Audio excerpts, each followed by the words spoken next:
Building wealth from scratch. Call this part two, if you please, because I've done one already and I've had fairly good viewing on that one. So, for various reasons, I've decided to build, to do a second one. Um, One of the main reasons for doing the second one is a comment I had. At first, I look at the comment and I suggest to myself, but I've really covered as much as is possible. But the comment runs something like this: you haven't told us where to look, you haven't told us what to listen to. And the person was quite dissatisfied. What are we planning to do? What have we promised? That we are going to help people to start from scratch.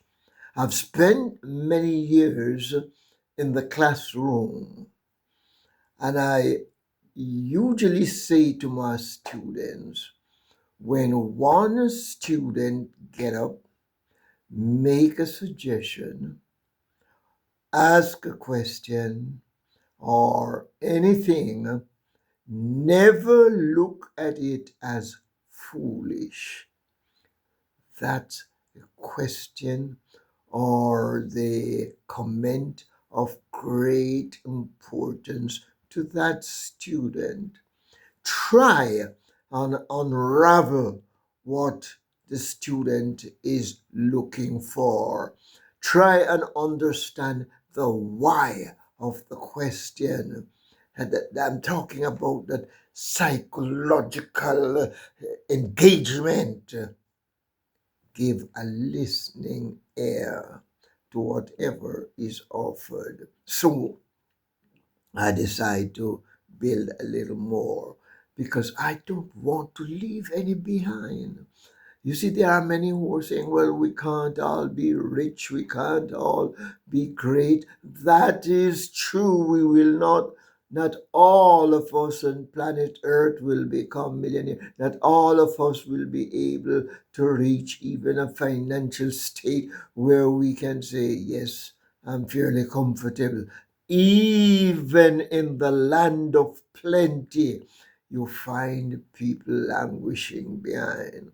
So it's not that we cannot, but what it is, we will not always be there for various reasons.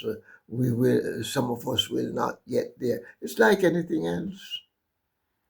Not everybody will be able to travel overseas for various reasons.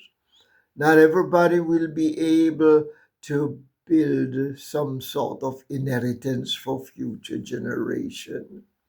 Not everybody will be able to get up and cook a good meal. Sometimes some people, they have the ingredients around them. They have everything that they could use to prepare good, nutritious meal, but they're not doing it. So, yes, some people will be left behind. But where you stand, if you can climb out and climb up and help others to climb out and climb up, then do it well. And that's my purpose. I'm, as it were, sharing. And I'm sure some people are being helped. I'm quite sure I told you of my classroom experience. Again, I've been teaching stewardship for some 40 something years. And over the years, I noticed that there are some people who latch onto what I'm trying to offer them and they have bettered their position. Some of my students in these days, they will always remind me, they would say something like this: Doc, you taught us stewardship, and we're grateful to you for that. Some of them in their community, where they worship, where they function, they sometimes invite me to come and tell their associates what I told them in class. So you'll reach some, and that's my mission. And I hope you're listening at this moment. You're one of those who will latch on and be benefited from what we're offering, and you will share it with some others. Not only that, you will subscribe so that future presentation can reach you quickly. Yes, we're trying to help everyone, and we're trying to help people to build from scratch. Let's get down to it. What do you have to build on? What can you build? As we say, there are some people with nothing. That have their two hands, they have a brain, they have a able body, and they can get around. They have a mouth, they can speak. So we're trying from that point, and we're going to build up. Maybe one day in the presentation, we will see people who can invest millions here, millions there. So we'll build up, and we're going to try and cater for every single soul who desires to be catered for. Start from where you are.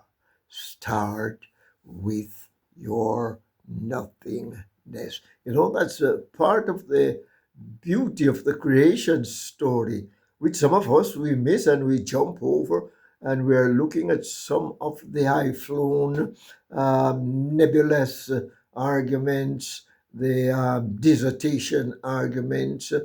But notice what is being said there. The master is starting from nothing. Nothing.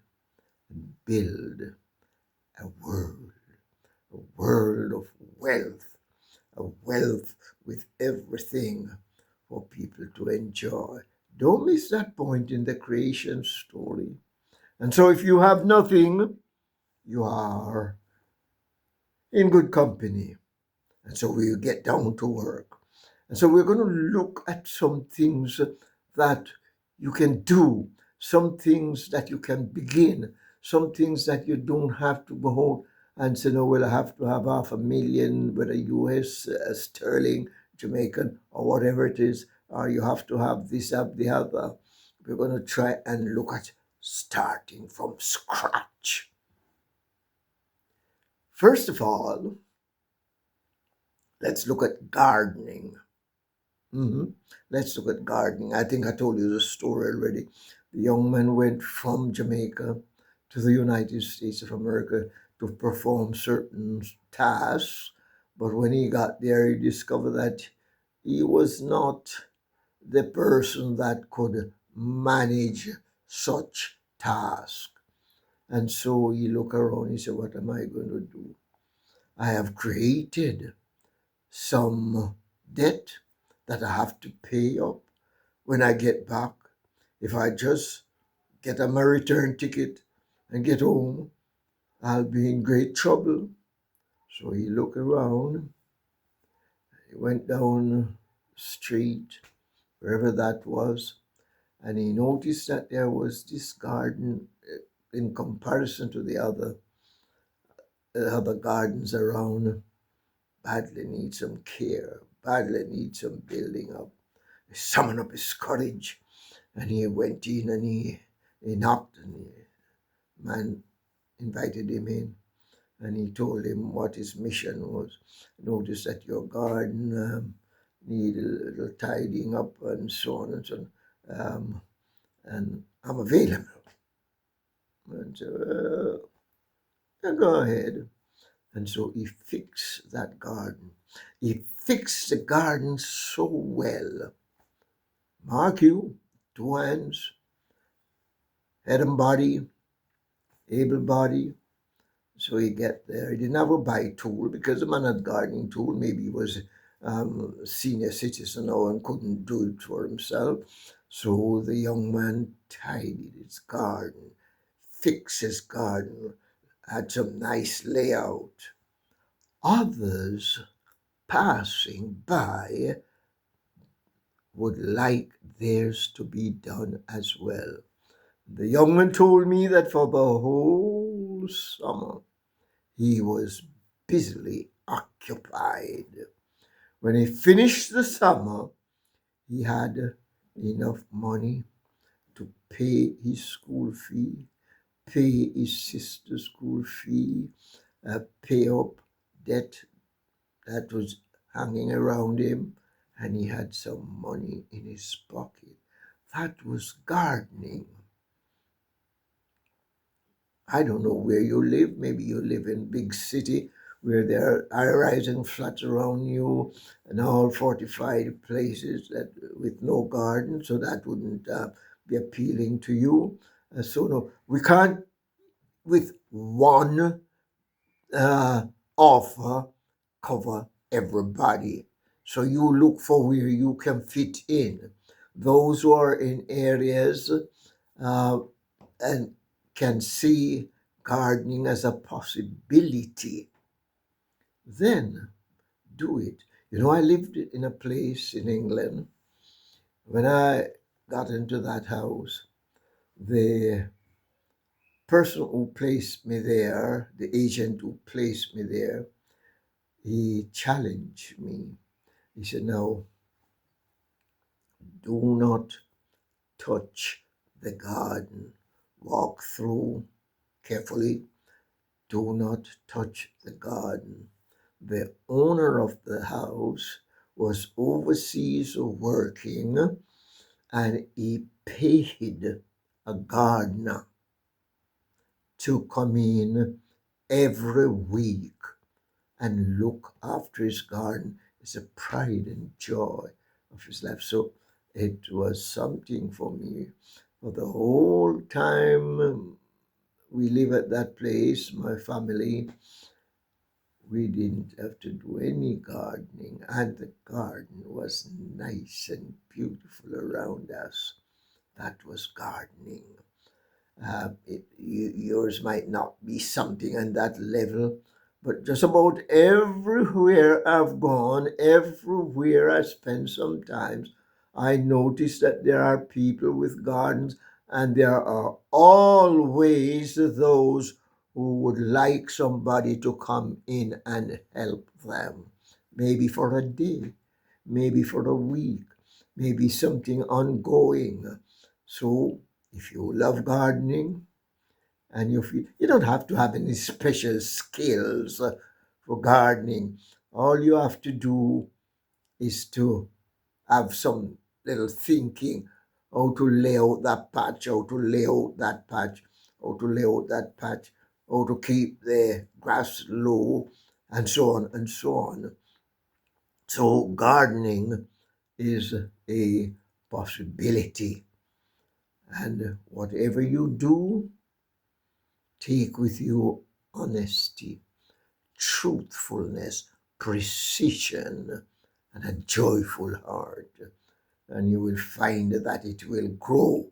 So, all right, if you're in an area where gardens are there, you look around.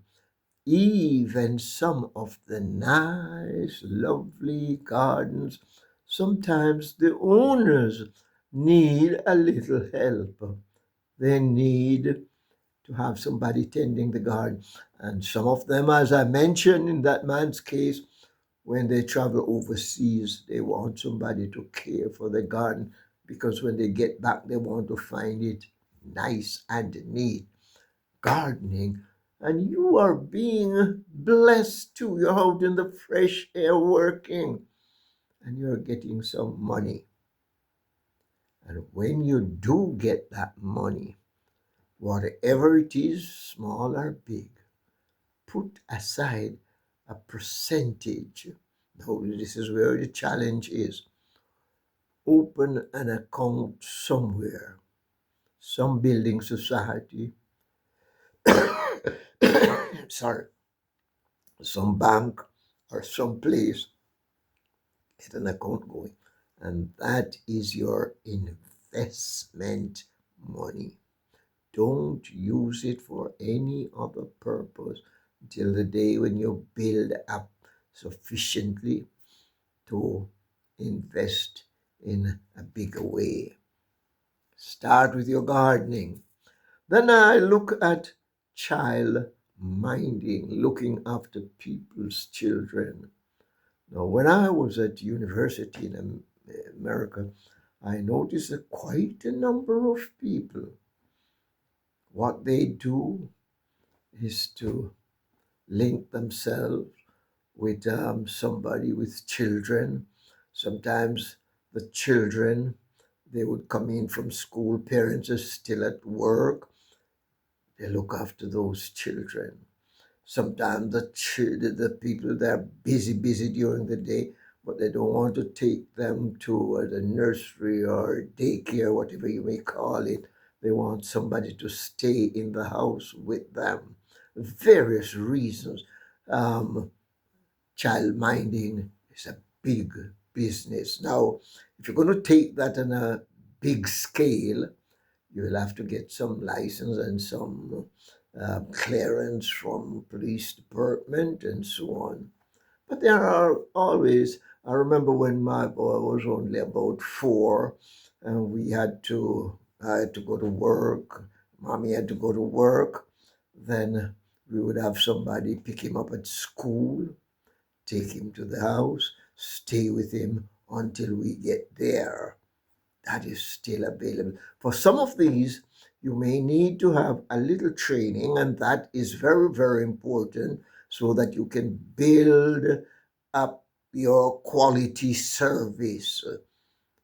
For some caring, you don't need any training or any expertise. All you have to do is be responsible, honest, truthful, and be there on time.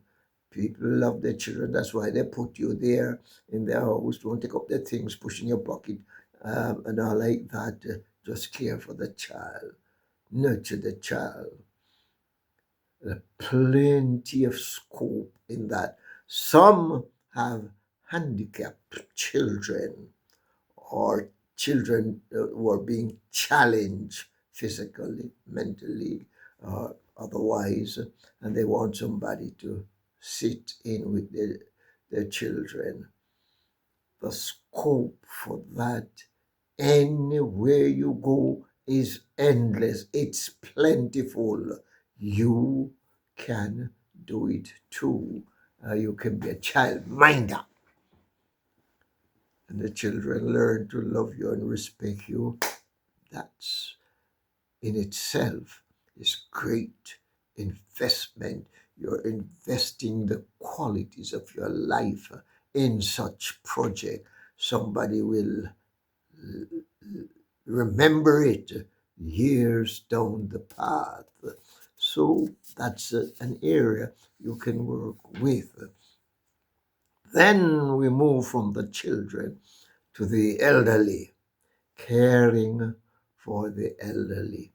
Not everybody want to put their senior citizens in rest home and these caregiving institutions. One man told me right up front, my wife, I would never place her in such institution. She must be cared for at home. And so get somebody to care for her at home. Now, it's not always just caring for a sick person uh, or anything like that. Some people, they need companionship. The senior citizen now, most of their friends are gone, some died, some have traveled away, but they need companionship. Just recently, I had uh, an acquaintance, and her husband died a few years ago. They had a close tie. Children are overseas, all the children overseas, and they would like to have somebody to come into the house to be with them.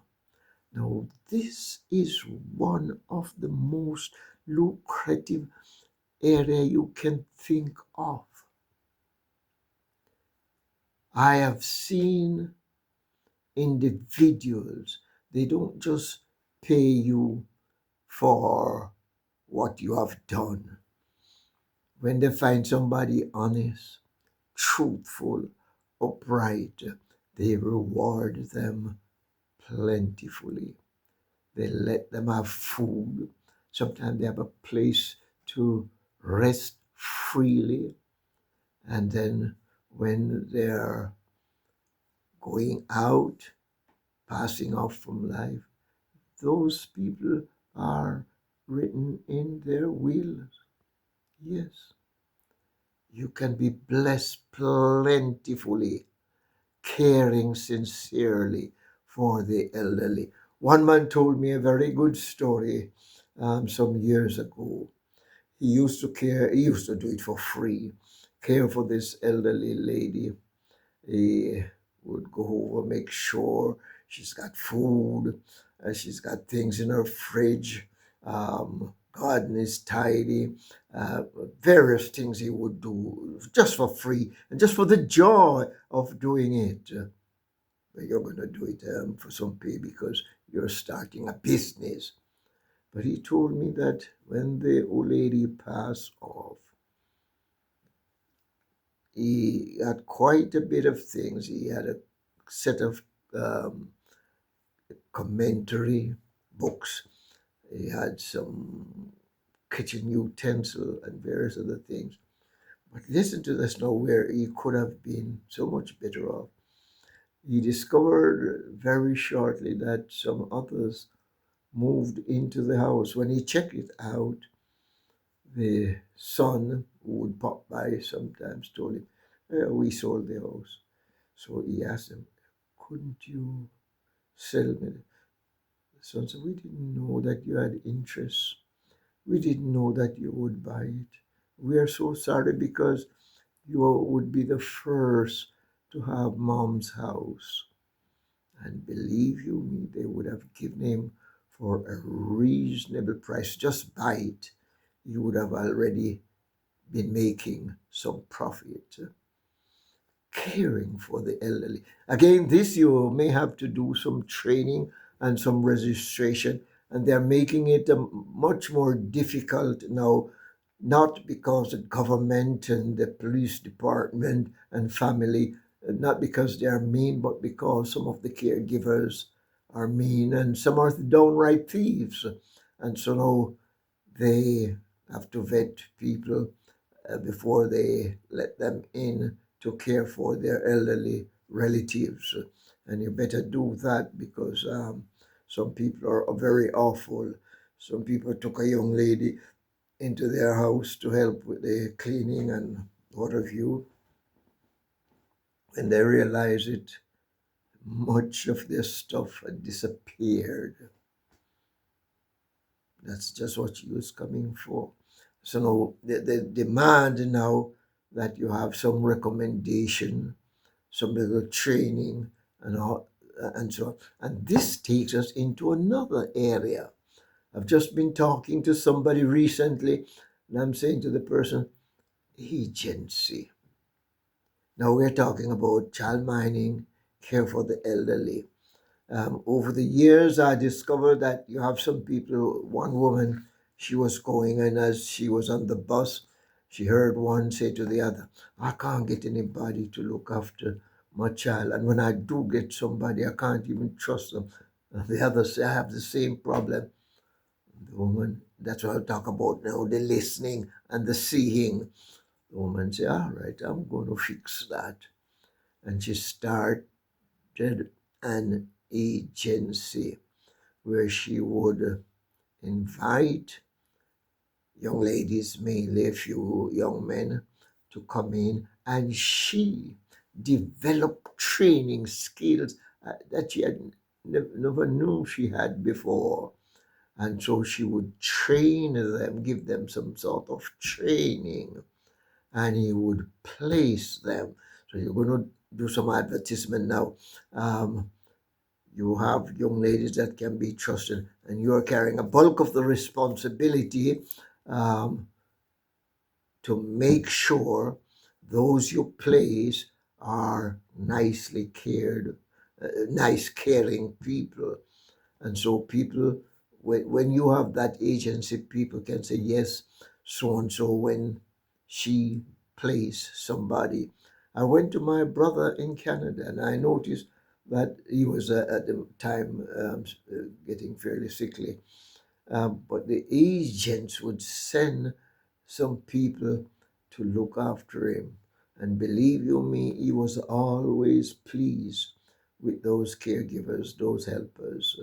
So you can build up an agency too that a little above the scratch level, but not too far from the scratch level, almost with two hands, sharp mind, able body, you can begin to build up an agency for placing the right people at the right point. Caring for the elderly, that is very, very rewarding. It's rewarding materially, it's rewarding psychologically, it's rewarding intellectually, it's rewarding spiritually and physically. Some of these elderly folk, all they need is somebody to come in, sit with them, read for them, chat with them, and make them comfortable. You don't have to clean any this, clean any that. You just get in there and you make yourself a living person to help keep them alive. And that's great blessing. Now, in my student days in America, I work at a Jewish hospital now. I wasn't caring for these folk at their home, but I helped to care for them in the hospital. And I noticed that many of my fellow students who worked there before me, sorry, they like to go in on Saturdays and Sundays because those are the days when the relatives would come in to look for their mother, father, uncle, or whoever it may be. But something was happening. All that would happen is the relative would say, so and so he cared for me or she cared for me very well. And without any doubt, the relatives are going to hand out something very good. So you have nothing, find a way, find some agency, or walk around and look and offer your services. Care for the elderly and why it is so helpful and rewarding again. People seem to be living much longer these days than they used to live before. Many, many senior citizens are around and they need care. They need to be made comfortable. They need a fellowship. And many, they are willing, ready to pay for it. So you can get in there and help to make that a part of your wealth building, your development. Yes, many things.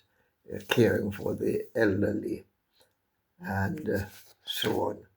You can also be doing um, day jobs.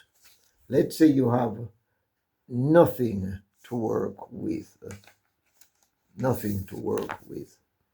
You find it just about impossible. Now, I was amazed. I was at a point once and I noticed that there was construction work. Now, you know, construction work is usually for strong, sturdy men.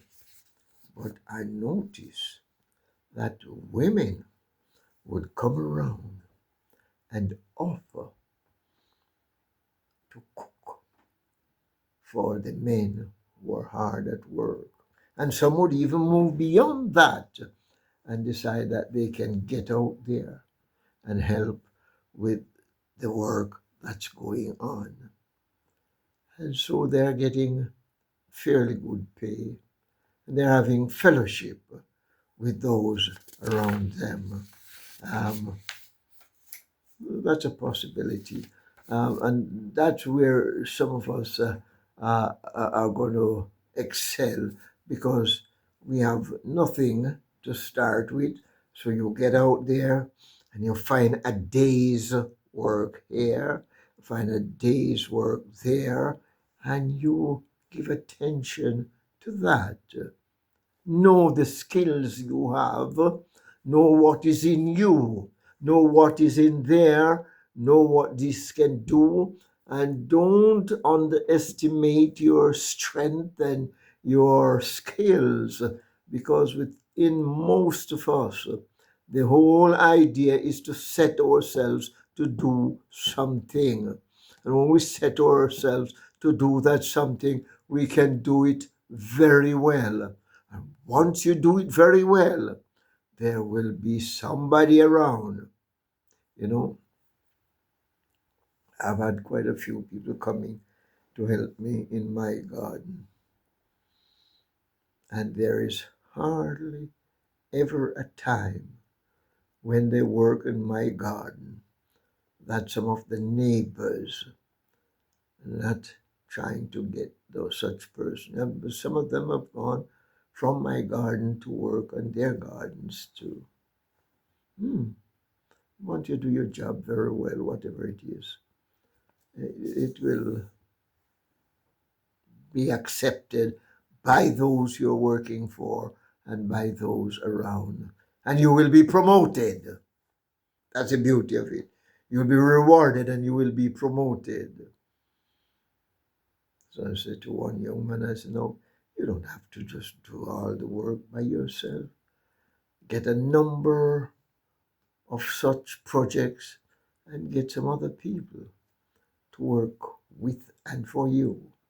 All right, let's go on to another one.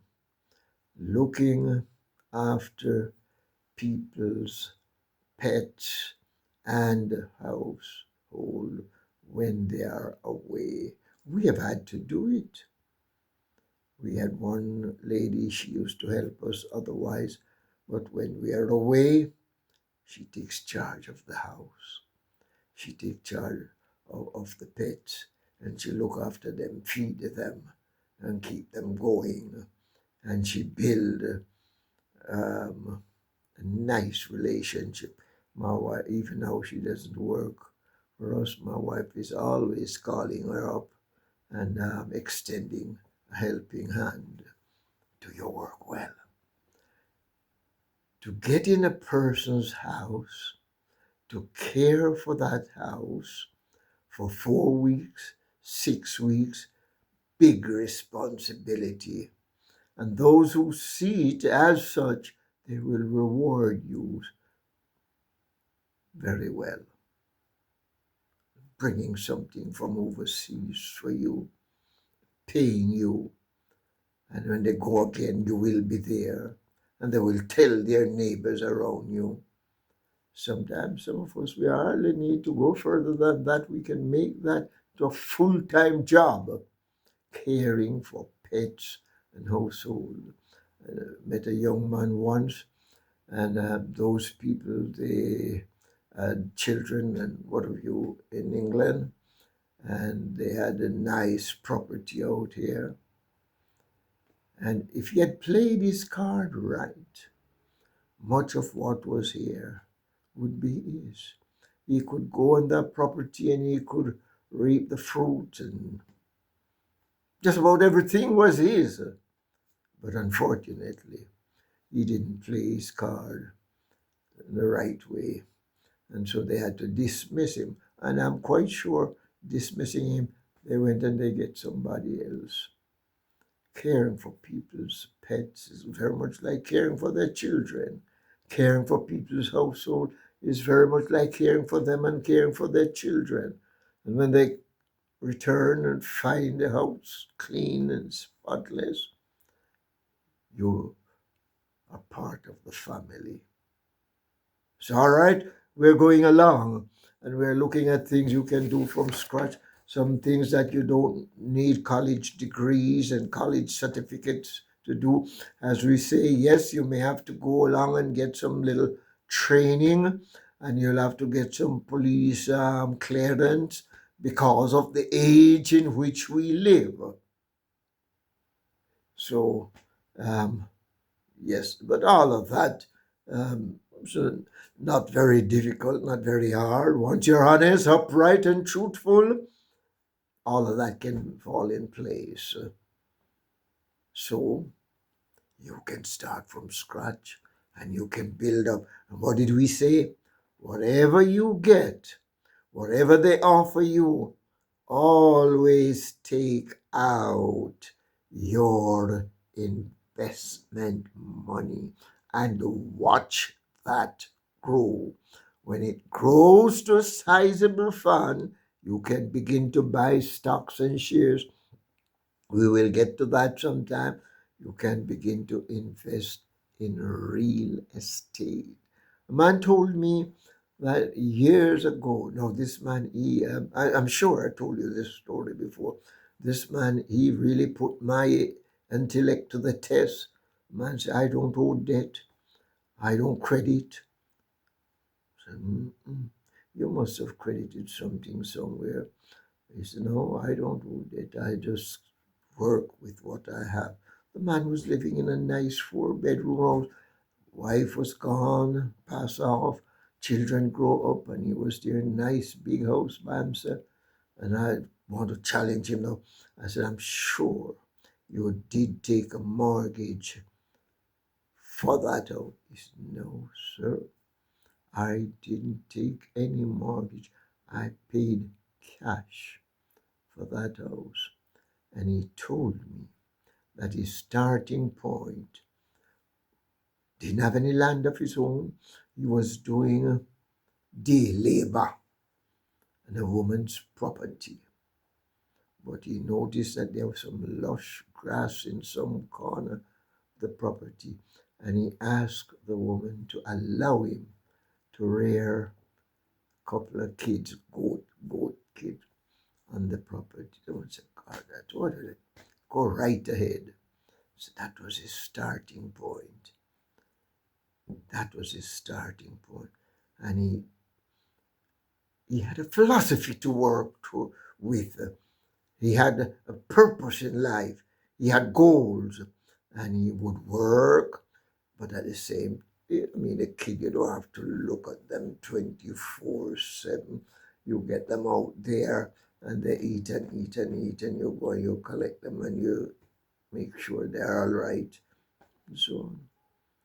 But he built himself from that point, make himself to somebody debt free.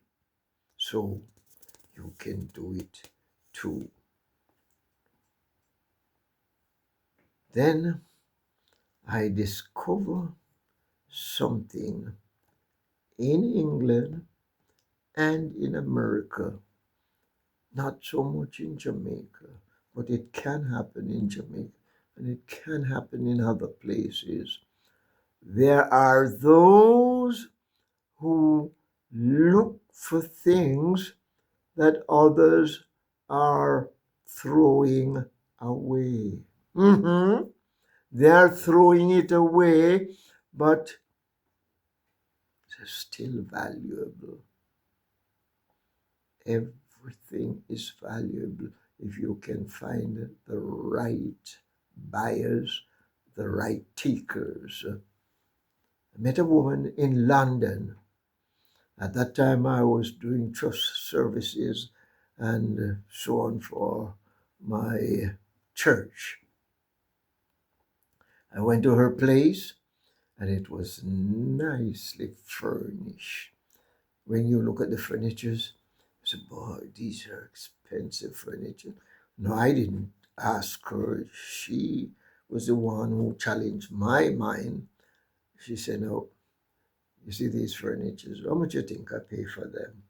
I said, oh, well, they must have cost you quite a bit of money, quite. He said, sir, I haven't paid 1 penny for all that you see. What?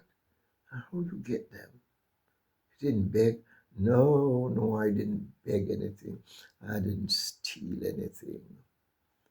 She said she would go around and she noticed some of her wealthy friends and acquaintances. They are throwing out lovely good city, and she would just be the one to remove them for them. They're happy for that, and you are over happy. One of my friends told me that as he was working with one of the elderly person, he said, like at this point, he bought the woman a very, very expensive, very good mattress. Said he would delight to just even take a first rest in that mattress. A short while after that, the woman called him and said, no, I need you to take out that mattress and get a new one, such and such. So the woman told him stoutly, it's not your money, it's my money. And I don't want that one. I want such and such a mattress. The man told me, he said, no, it's only embarrassment why he didn't take it to his place. But he said he threw it out with great regrets. Now, I don't know, again, if you have noticed what's happening in some areas. When I'm living in England, when I'm living in America, I notice this. There was a point, these big containers, they call them skip in some places. And so people would go and they would throw their I don't want into that. I noticed I was at the university in America and they had this big skip, especially coming towards the end of semester. But there was always a truck or two parked beside the skip where students are throwing things away. The skip is hardly ever having anything.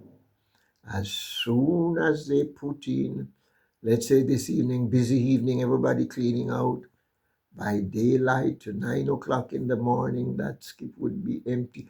Everything taken out. I notice in London that some people usually go around, they'd have a little pickup, little truck, and that they would go around and they would make some something like any old rags, any old this, any old that, and they would collect them. Some of them, they pay a little money for them, but it's a big business. Collect what others are throwing away if you're in the right area. And that can be a business. Yes, they're throwing it away, but somebody wanted it. I myself, I had my mattress was fairly well worn, and I think it was time to throw it out. And the money came in, and to help me pack it and put it where the garbage collectors could collect it. So the man looked at me and said, you're throwing it out.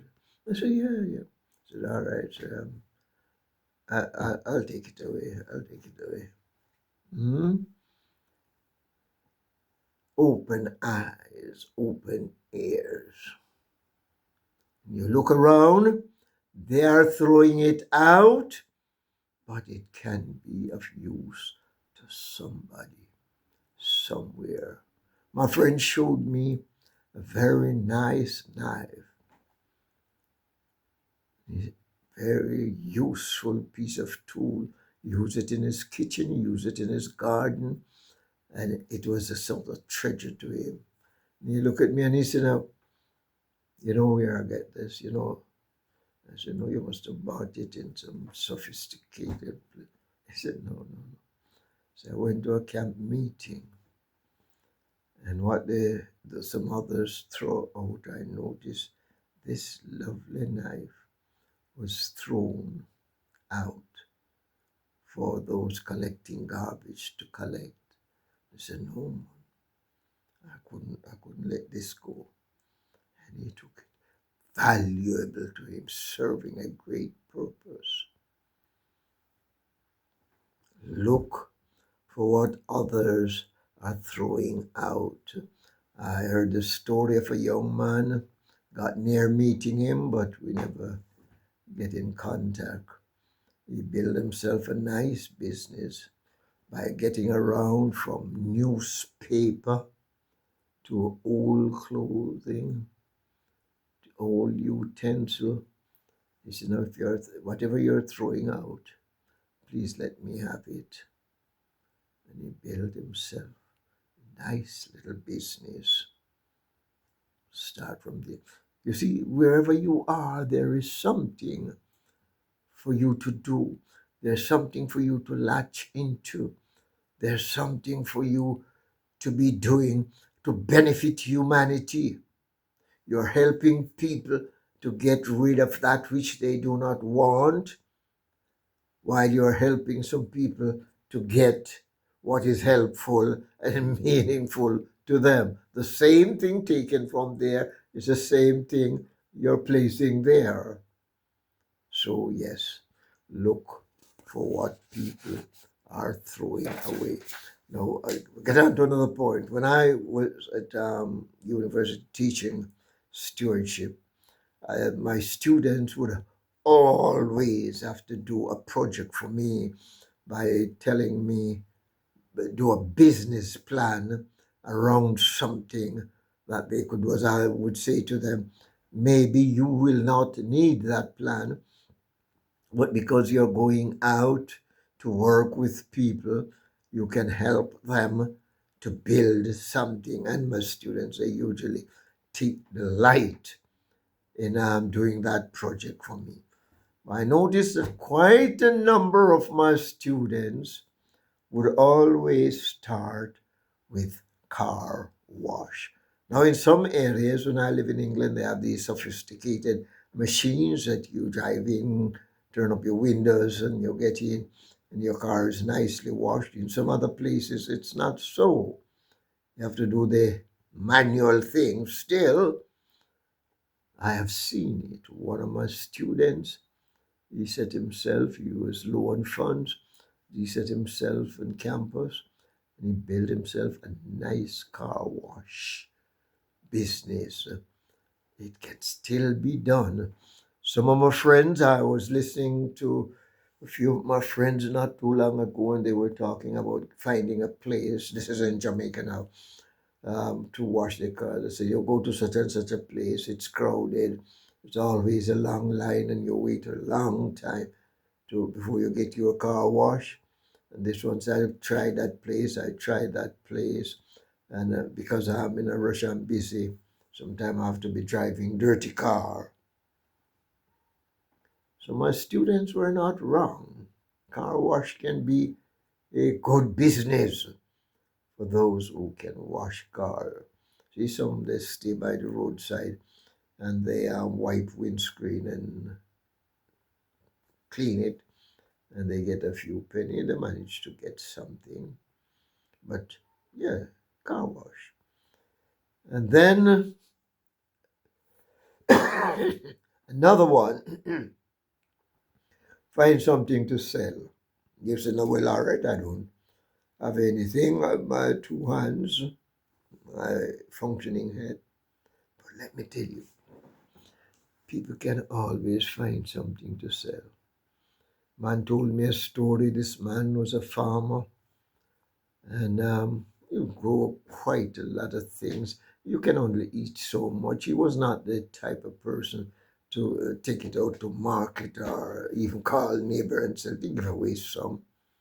But he saw this young man have nothing to do. He offered him, you come, you collect so and so, you sell. You take 50% and give me 50%.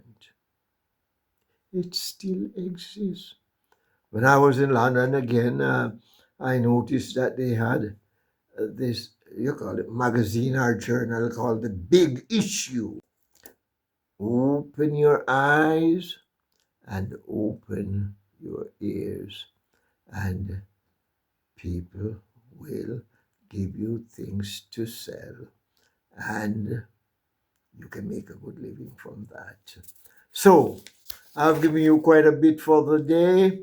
Office cleaning, house cleaning, all that's there. One of my friends, he didn't need to, but he would go on the street and he would pick up small coins, and he would monthly he would have quite a tidy sum. The list is endless. So be wise and prosper today. Start your wealth business now and watch it grow over a period of time. Thanks for watching, and I hope you've gained some blessing. If you do, please punch the like button. Please let me have some comment and subscribe so that you can get further presentations to help you. Have a good day.